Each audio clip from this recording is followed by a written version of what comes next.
Today's video is sponsored by Nobility.co.uk, the leading company in selling legal titles in the United Kingdom. Get a 10% discount in any purchase by mentioning Death Row.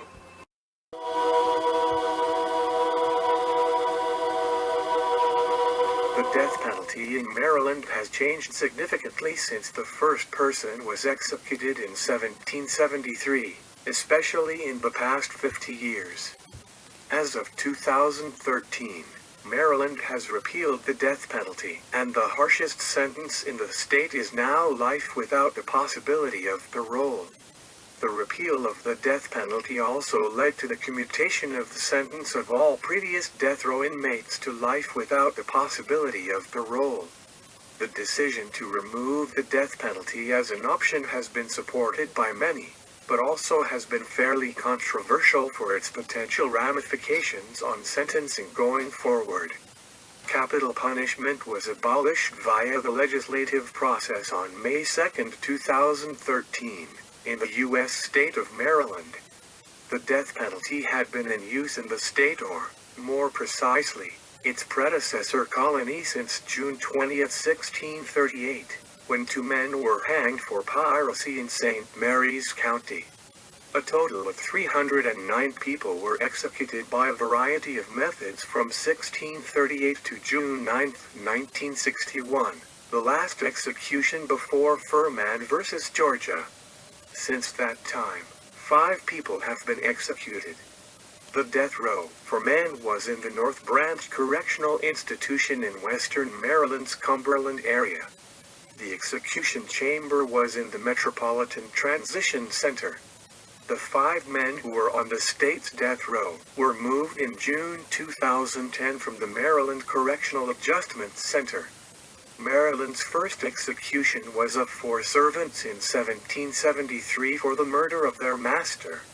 In the early 1800s, the parameters for the death penalty was established when the state established degrees of murder. The death penalty was carried out by public hanging until hangings were moved to a private area in 1913.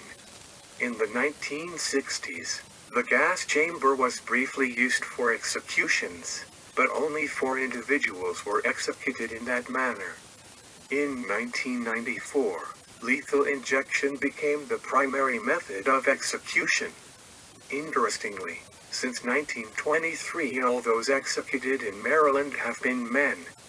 Before its abolition, Maryland's death penalty laws were among the strictest in the country. The state had a narrow set of circumstances in which the death penalty could be imposed, including for cases of first-degree murder, where the victim was a law enforcement officer or a victim of a hate crime. Additionally, the state required corroborating physical or scientific evidence in order to impose the death penalty, and the burden of proof was on the state to demonstrate that such evidence existed. Some of the key features of Maryland's death penalty laws prior to abolition included, as Maryland prepares for its first execution in 33 years, only one person knows the precise day and time that the condemned prisoner, Frederick Thanos, will die by lethal injection. A law passed in 1922 forbids advance public notice of executions in Maryland. Only the Corrections Commissioner, Richard Lanham, knows the date and time. Under the death warrant, Mr. Thanos can be executed any time from 12:01 a.m. on Monday, May 17, 1994 through midnight on May 22, 1994. Other states routinely give the exact day and time of an execution months in advance. In Maryland, official witnesses, including selected journalists, will be notified of the execution 3 hours beforehand. They must agree not to divulge the information to anyone.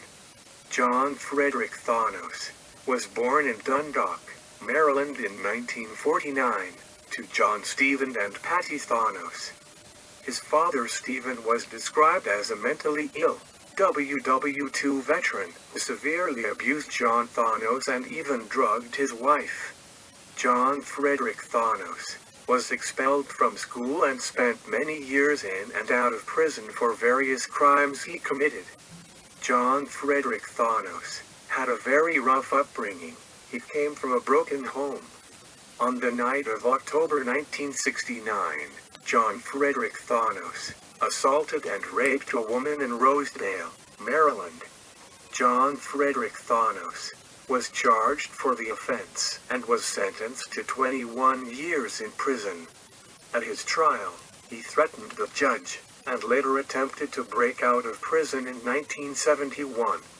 He succeeded in escaping, but was recaptured shortly afterwards.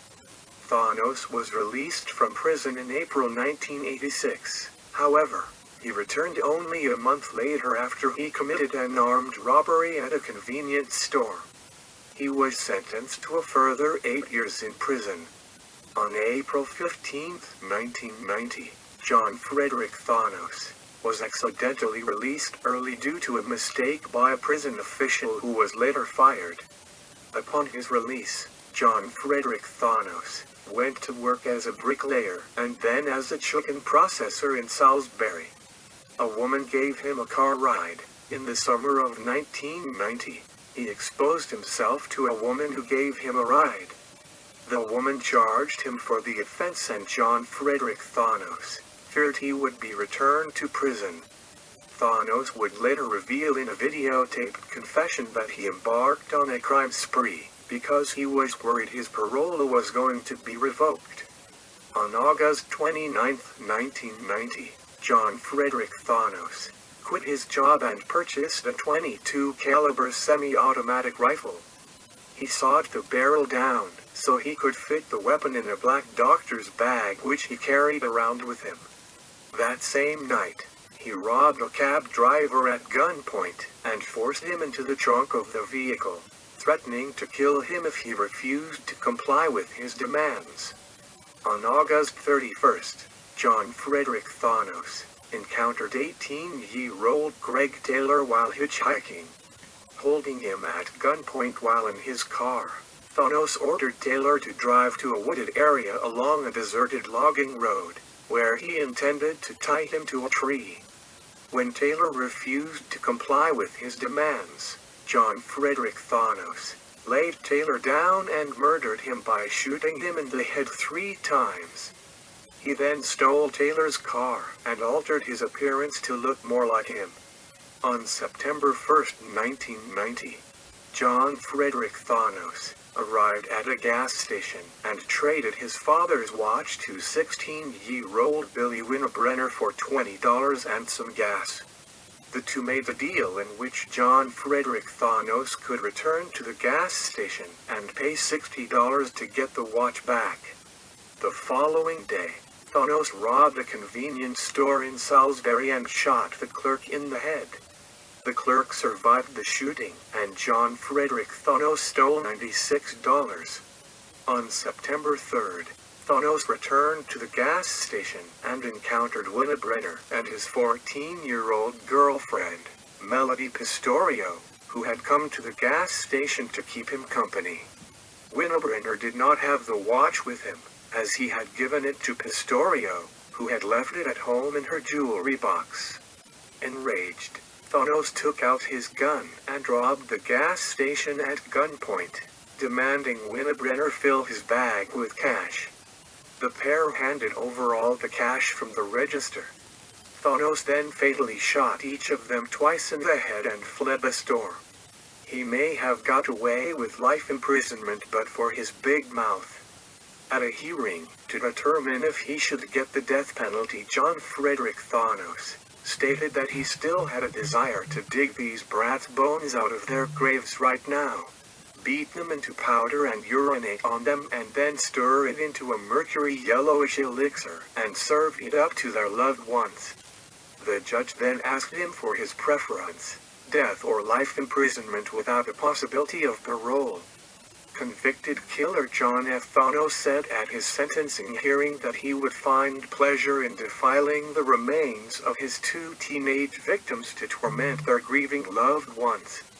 Their cries bring laughter from the darkest caverns of my soul. Thanos told Garrett County Circuit Court Judge Frederick Thanos in a speech during the second day of his sentencing proceedings for the murder of 2 Baltimore County youths.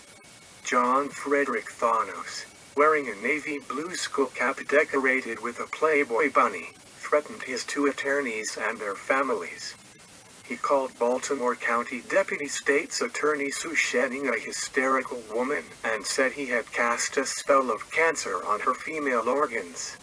3 members of the youth's families were visibly shaken and crying after Thanos' 15-minute speech.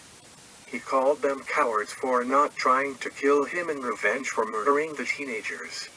The family members declined to comment. Earlier in that day, 2 mental health experts testified that Thanos suffers from a borderline personality disorder characterized by poor self-identity, impulsive rages and self-mutilation.